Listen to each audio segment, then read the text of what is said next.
Dr. Rajeswari Pillai Rajagopalan. You can call me Raji. I'm a senior fellow and I head the Nuclear and Space Policy Initiative at the Observer Research Foundation.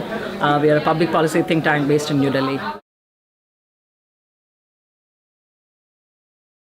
The Russia-China defense trade or arms trade relationship has gone through several different phases, and sometime around from early 90s onwards you saw a big push into the relationship, but that began to slow down sometime around 2005-2006. That began to pick up in 2013, and I think that's the push factor that I want to touch upon here. And I think the big push factor was how Russia was beginning to feel isolated, especially after the Ukraine crisis and the sanctions, and how Russia was beginning to. Russia is a power that would ideally like to be embraced as a European power, as a Western power, rather than an Asian all that it wants is a pat on the back and say, hey, you're a great power, we want you.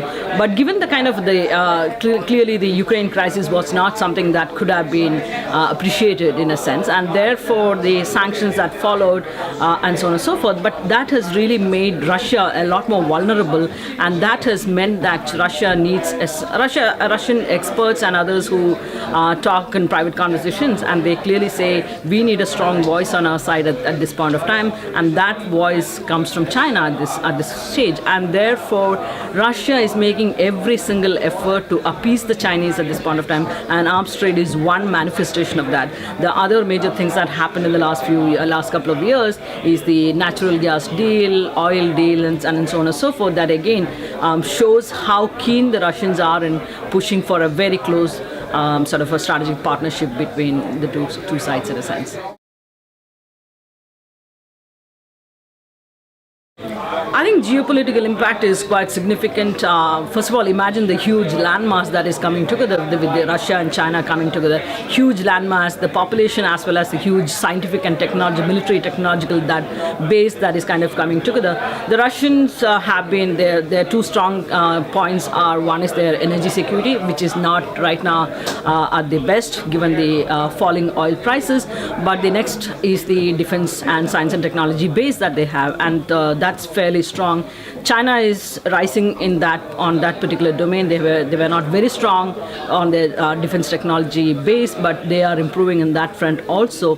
And given the two of them are coming together and the huge landmass that brings together along with the technological base and so on and so forth, has huge implications for India's own security, but also it plays into the larger military balance in the region. Military balance of power, all of this has huge implications, and it's not going to be particularly good, not just for India, but even for the larger Asian strategic framework, which is going to be heavily skewed in favor of the Russia-China combined in a sense. And even whether it is, if you look from a European perspective, if you look from an American perspective, this is not something that is conducive in a sense. But if Russia, whatever combinations and permutations you look at, whether the China stands to benefit, whether it's Russia is having a rift with the US, or Russia has a rift with the Europe, whatever is the problem, I think the Chinese are the beneficiaries in a sense, because the Russians always feel that them being one of the UN Security Council members and also a powerful voice under President Xi Jinping at this point of time, they feel that they need to partner with a strong voice, which is China. But it is a development with a huge amount of geopolitical consequences, certainly affecting the military balance, but also the larger balance of power in the region is affected by this development.